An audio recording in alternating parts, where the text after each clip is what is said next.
Allez, nous passons à la synthèse page 23. Après avoir montré qu'une entreprise combine au mieux des facteurs de production, vous montrerez qu'elle cherche à s'évaluer à travers des indicateurs. Alors, combiner au mieux des facteurs de production, on revient au début.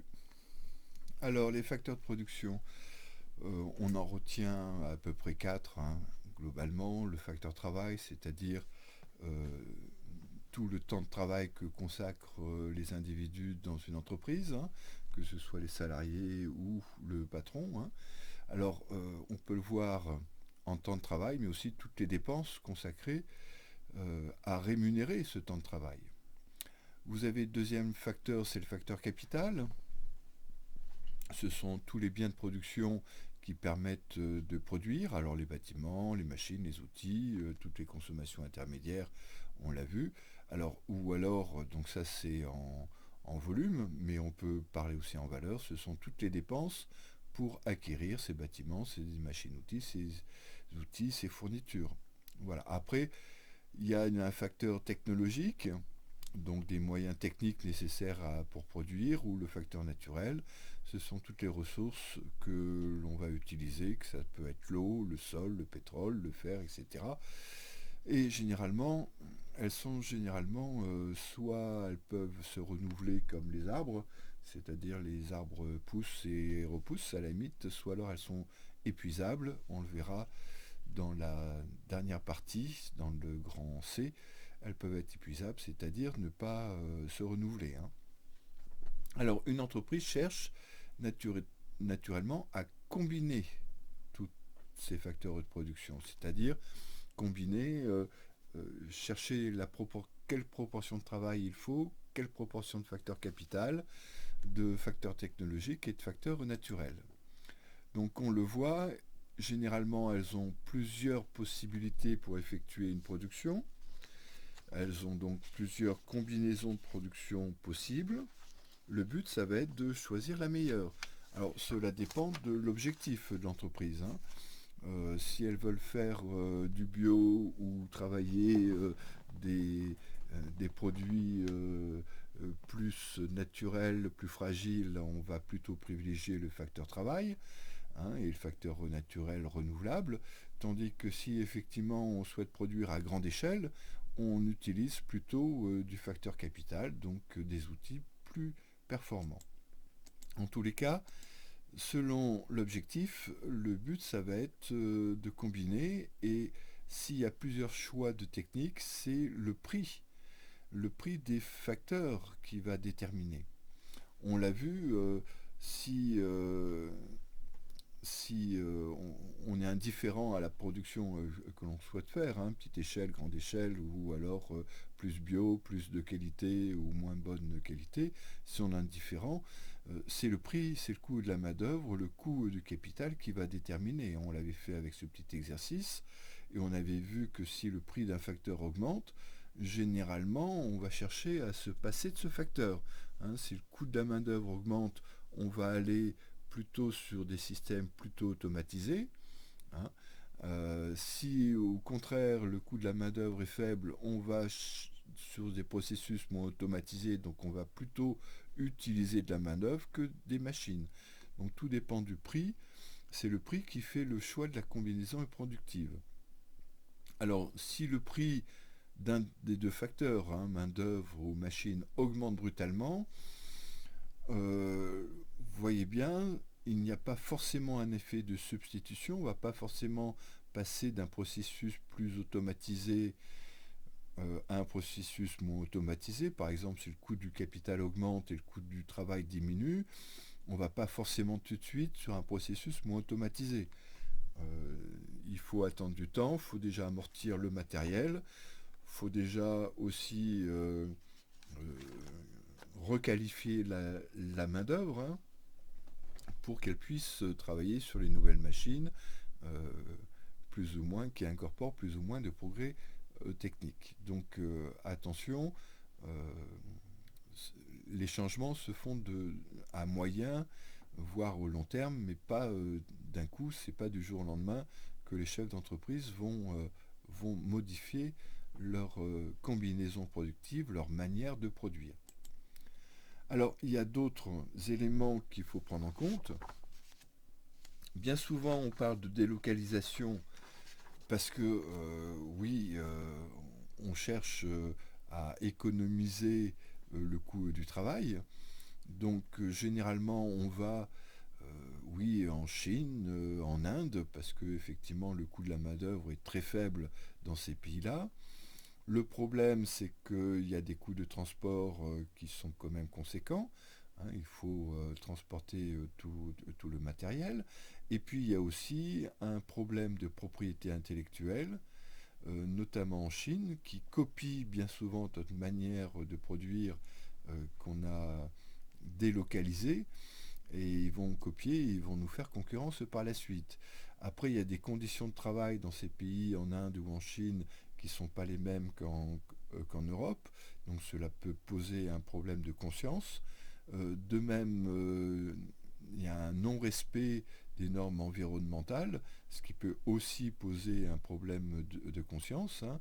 On ne produit pas chez nous, on va produire en Chine, mais effectivement, parce qu'il n'y a pas de normes anti-pollution, et ça ne sert à rien, on continue quand même de polluer la planète, que ce soit en France, si on délocalise une entreprise polluante en France, qu'on la délocalise en Chine, c'est pas un problème, excusez-moi, on continuera à polluer, donc ça sert à rien, à part avoir un produit moins cher.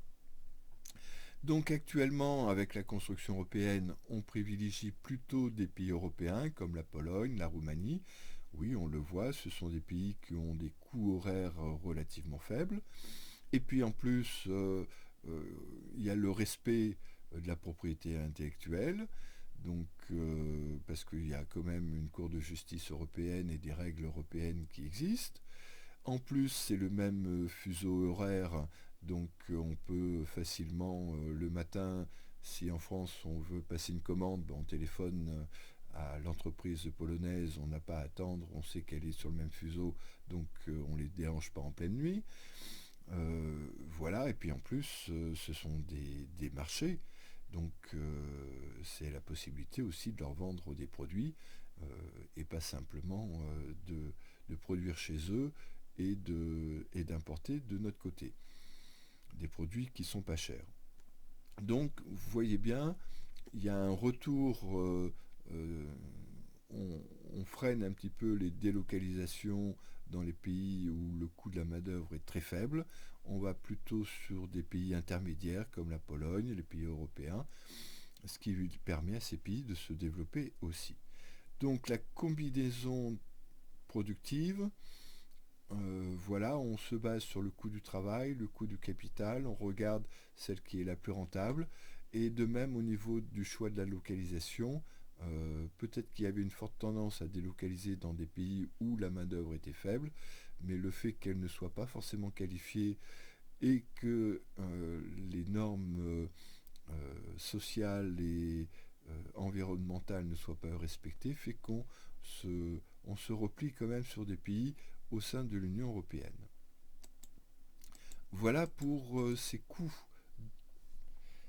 de cette combinaison. Hein. Une entreprise va chercher la meilleure et voyez bien, elle a tout un tas d'éléments à prendre en compte. Après, elle va essayer de s'évaluer, cette entreprise, hein, d'évaluer avec des indicateurs.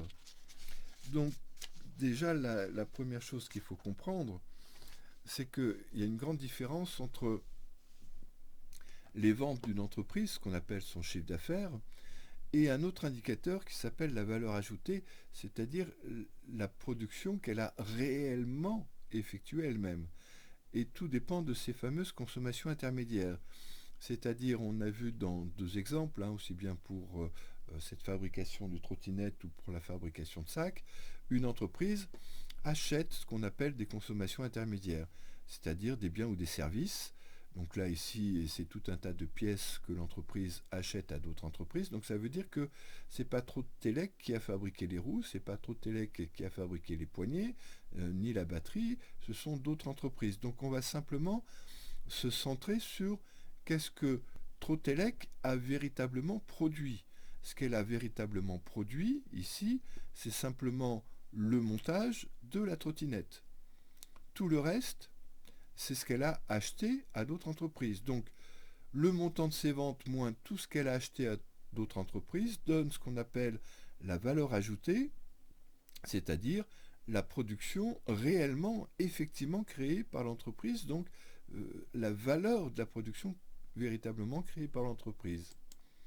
On l'a vu avec les sacs aussi d'un sac à dos qu'a fait cette entreprise. Elle a simplement utilisé tout un tas de consommations intermédiaires achetées auprès d'autres entreprises, donc la mousse, le teinture, le lavage, les brides, le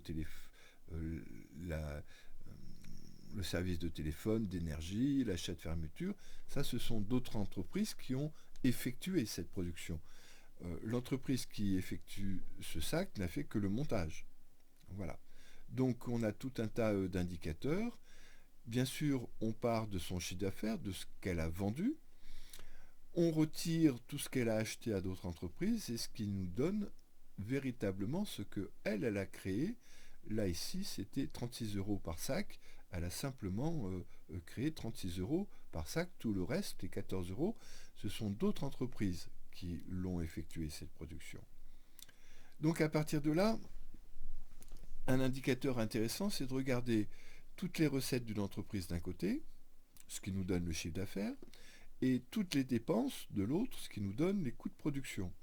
Chiffre d'affaires moins de coûts de production, cela nous donne soit un bénéfice si c'est positif, soit un déficit si c'est négatif, et on voit que cet indicateur chiffre d'affaires moins consommation intermédiaire, cela nous donne ici, bénéfice inclus, coût du travail, impôt, amortissement, intérêt plus bénéfice, cela nous donne la valeur ajoutée. On a la valeur de la production, on retire les consommations intermédiaires parce que ce sont d'autres entreprises qui ont effectué cette production. Il nous reste que l'entreprise, on l'a ici, a réellement créé, elle l'a même créé, elle l'a même vendu, vu que cela incorpore le chiffre d'affaires. Elle a réussi à vendre et les consommations utilisées et ce qu'elle-même a ajouté sur ses consommations intermédiaires. Elle l'a vendu vu que ça a donné lieu à une recette. Donc cette valeur ajoutée, c'est ce qui va effectivement pouvoir être utilisé par l'entreprise pour rémunérer naturellement tous les facteurs de production qui interviennent. Alors déjà, le plus gros, on l'a vu à travers des exemples, c'est le facteur travail. Facteur travail qui va recevoir une partie de la valeur ajoutée parce qu'il participe à la production. Donc c'est le salaire des salariés, mais aussi ce qu'on appelle le salaire différé, c'est-à-dire le fait qu'on va devoir payer aux salariés, plutôt le salarié met de côté pour se payer une retraite, il met de l'argent de côté pour se payer une assurance maladie, une assurance chômage. Donc une partie de la valeur ajoutée va dans ce qu'on appelle le coût du travail, c'est-à-dire c'est destiné au facteur travail. Ensuite, vous avez d'autres agents qui interviennent, notamment ceux qui vont fournir le facteur capital. Donc ce sont les dividendes, c'est-à-dire les actionnaires qui vont percevoir une partie du bénéfice, et puis vous avez aussi les banques qui vont prêter de l'argent pour que l'entreprise puisse acheter du capital, des bâtiments, des machines, etc. Donc il faut rémunérer ces deux personnes qui en définitive permettent d'acquérir le facteur travail.